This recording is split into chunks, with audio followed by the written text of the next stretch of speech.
श्री स्वस्ति गणेभ्यो नमः। श्री गुरुभ्यो नमः। ओम नमो भगवते रुद्राय।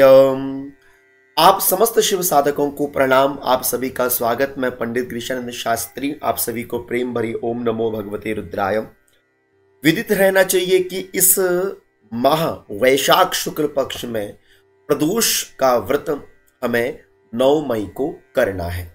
9 मई को प्रदोष व्रत किया जाएगा और 9 मई को शुक्रवार होने से प्रदोष का महत्व बढ़ गया और नाम पड़ गया शुक्र प्रदोष व्रत।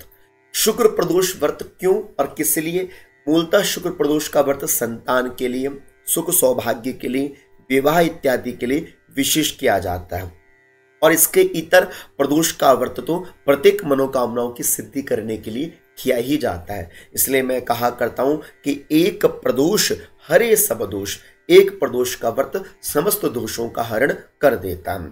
हमें प्रदोष के व्रत की विधि कैसे धारण करनी चाहिए मूलतः आप जानते हैं, फिर भी आपके सम्मुख रखना चाहूंगा और शुक्र प्रदोष में क्या विशेष करना चाहिए यह भी जानकारी मैं आपको देने का प्रयास करूंगा। महादेव के निमित्त प्रदोष का व्रत संध्या काल के समय विशेष रूपेण शिव पूजन के माध्यम से संपन्न किया जाता है। प्रदोष व्रत से एक दिन पहले, प्रदोष व्रत से एक दिन पूर्व शिवालय में जाएं, एक दीप लगाएं, दीपदान इत्यादि का रखें, महादेव को प्रणाम करें और आशीर्वाद के रूप में महादेव से कहें कि महादेव कल सुबह मैं आपके पूजन के लिए उपस्थित हो सकूं, मुझे आशीर्वाद देना। इस तरह से सुबह उठिए, प्रदोष व्रत के दिन स्नान ध्यान इत्यादि कीजिए, सूर्यार्घ्य इत्यादि दीजिए, तुलसी मैया का पूजन कीजिए, अपने घर के देवी देवताओं का पूजन कीजिए। उसके तत्पश्चात आपने प्रातः काल के लिए एक पूजा की थाली में समस्त पूजन सामग्री जो शिव पूजन के लिए अनिवार्य होती है वह रखने का आप प्रयास कीजिए। शुक्रवार का दिन है इसलिए शुक्रवार के दिन श्वेत पुष्पों का, सफेद पुष्पों को अवश्य में महादेव पर चढ़ाने का प्रयास करो।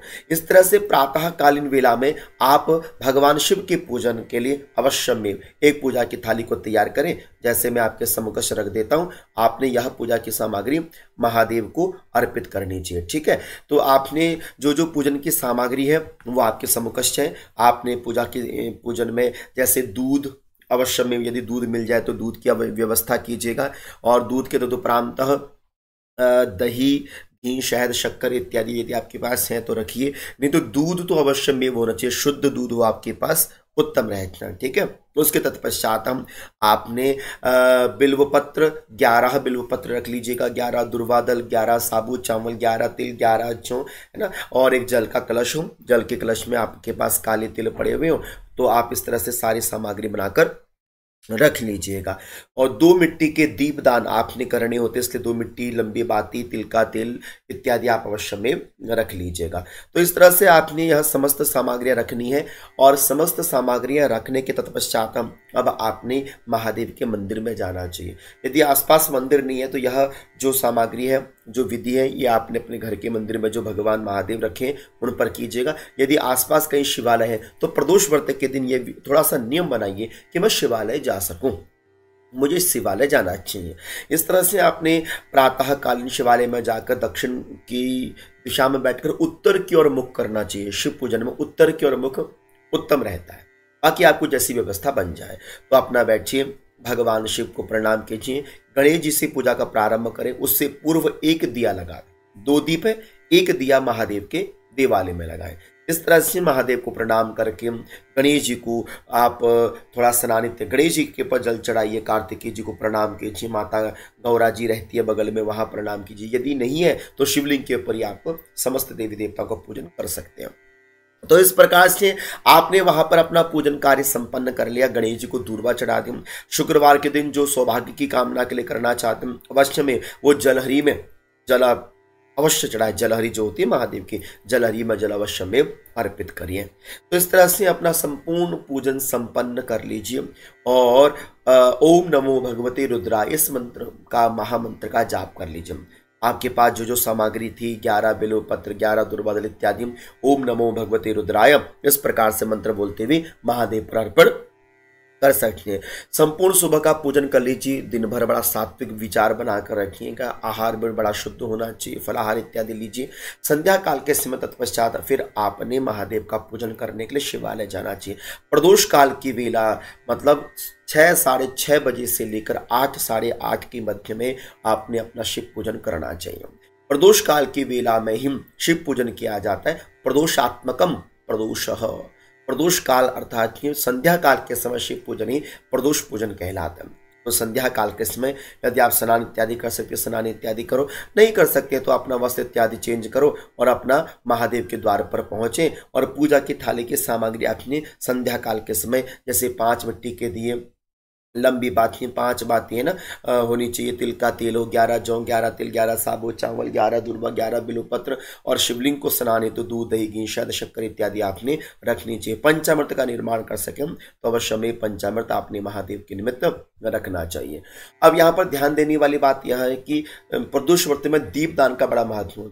जैसे सुबह के समय 2 दीप आप लेकर गए। पहला दीप आपने शिवालय में लगाया, दूसरा दीप आपने बेल के पेड़ में जल चढ़ाना है, जल और काला तिल। उसके तत्पश्चात दूसरा दीपदान आपने बेलपत्र के वृक्ष के नीचे करना चाहिए। प्रणाम करना चाहिए, मनोकामनाएं सिद्ध होती हैं। तत्पश्चात संध्या काल के समय जैसा आपने पूजन सुबह किया था ठीक उसी प्रकार से जल का स्नान, दूध का स्नान, दही का स्नान, पंचामृत इत्यादि जो जो सामग्री आप लेकर गए सब चढ़ाइए।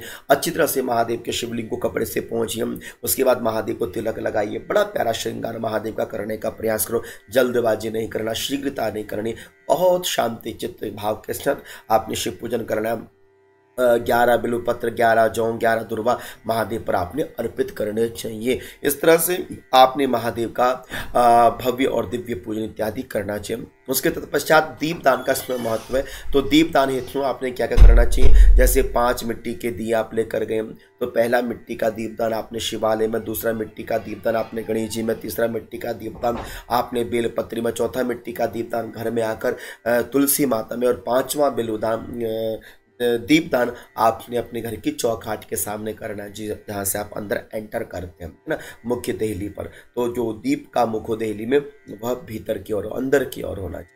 इस तरह से आप दीपदान इत्यादि संपन्न कर लीजिए। महादेव के भोग के लिए आप थोड़ा खीर का प्रसाद, मीठा प्रसाद बनाइए और महादेव को भोग लगा के तत्पश्चात फिर आप खीर का भोजन ग्रहण कर सकते हैं। श्वेत पुष्प शुक्रवार के दिन अवश्यमेव अर्पित करनी चाहिए। तो ये बहुत साधारण सी विधि है, अवश्यमेव कीजिए, क्योंकि एक प्रदोष हरे सब दोष, एक प्रदोष समस्त दोषों का निवारण करता है।